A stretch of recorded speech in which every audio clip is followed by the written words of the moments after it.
안녕하세요. 이 영상에 오신 것을 환영합니다. 이 영상의 내용입니다. 이 영상은 재생 목록 의사 법학론 제10강 의료 종사자의 직무 범위 중에서 그 내용의 일부를 발췌하여 구성한 것입니다. 의료법은 의료인이 아니면 누구든지 의료행위를 할 수 없으며 의료인도 면허된 것 이외의 의료행위를 할 수 없다고 하여 의료인에 의한 의료행위의 독점의 원칙에 관하여 규정하고 있습니다.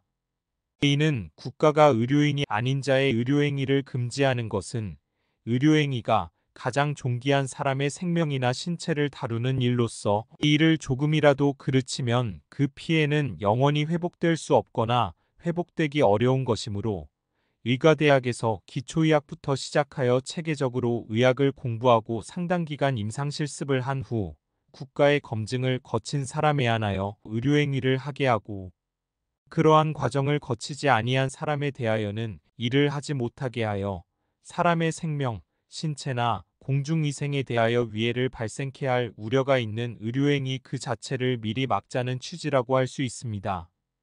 그러나 의료법은 의료행위의 개념이나 의료인별로 면허된 의료행위의 범위에 관하여는 명확한 규정을 두고 있지 않습니다. 의료법은 의료행위에 대하여 의료인이 행하는 의료조산 간호 등 의료기술의 시행이라고만 하고 있을 뿐 그 구체적 내용에 대하여는 아무런 규정을 두고 있지 않습니다.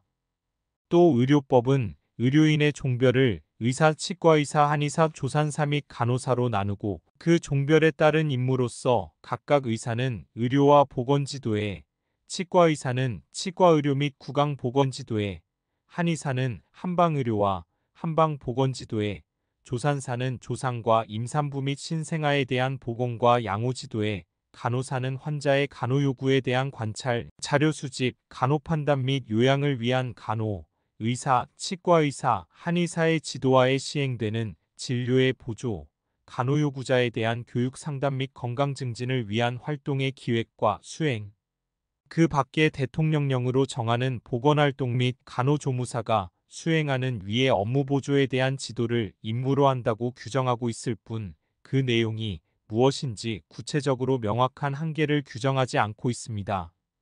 따라서 의료인에 의해 독점 대상이 되는 의료행위와 그 범위를 분명히 하기 위해서는 다시 의료행위 또는 무면허 의료행위에 대한 구체적이고 명확한 개념이 실질적으로 정립되지 않으면 안 된다고 지적되고 있습니다.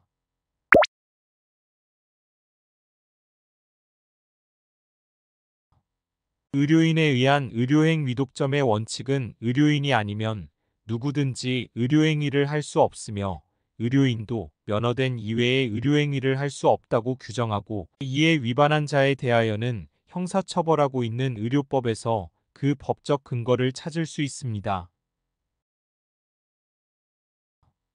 바로 이 점에서 우리나라의 의료법은 업무 독점을 규정하고 있는 일본의 의사법과 구별되고 있습니다. 일본 의사법 제17조는 의사가 아니면 의업을 행하여서는 안 된다고 하여 의사의 업무 독점에 대하여 규정하고 있습니다. 한편 우리나라의 의료법도 1951년 국민의료법의 제정 시부터 1973년 의료법의 개정 시까지는 일본의 의사법에서와 같이 무면허 의료행위가 아닌 무면허 의료 업무를 금지하고 있었습니다. 따라서 현행과 같이 무면허 의료행위 금지는 1973년 개정 의료법부터 규정되기 시작한 것이라고 하겠습니다. 의료법이 의료인에 의한 의료행위 독점의 원칙을 규정한 취지는 의료가 사람의 생명 신체에 미치는 영향이 지대함에 비추어 일정한 자격을 가진 의료인에게만 의료를 독점시켜 의료인 자격이 없는 자가 함부로 의료행위를 할 수 없도록 하는 것이 국민의 건강과 보건을 보호하기 위해 불가결하다고 보기 때문입니다.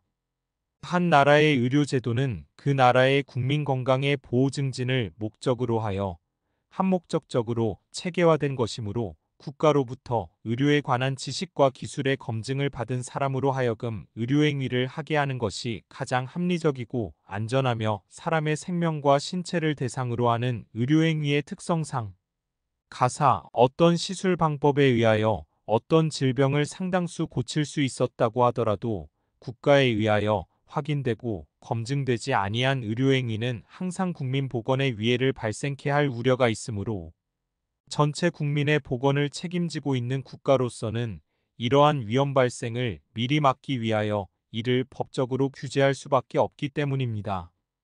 따라서 의료법은 국민의 건강을 보호하고 증진하는 것을 그 목적으로 하고 있기 때문에 의료법이 인정하는 행위독점은 국민의 건강을 보호하고 증진하는 경우에 한하여 정당화될 수 있겠습니다. 행위독점은 행위의 질적 향상에 이바지할 수 있다는 점, 종사자에게는 직업적 안정과 매력을 줄 수 있다는 점 등에서 장점을 가질 수 있지만 기득권자의 이익을 옹호할 수 있다는 점, 수급의 조정을 위하여 오용될 수 있다는 점 등에 대하여는 경계하지 않으면 안 됩니다. 의료인에 의한 의료행위 독점의 법적 성질과 관련하여 이는 위와 같은 규정의 반사적 이익에 따른 것이지 의료인에게 권리를 인정한 것은 아니라고 해석되고 있습니다.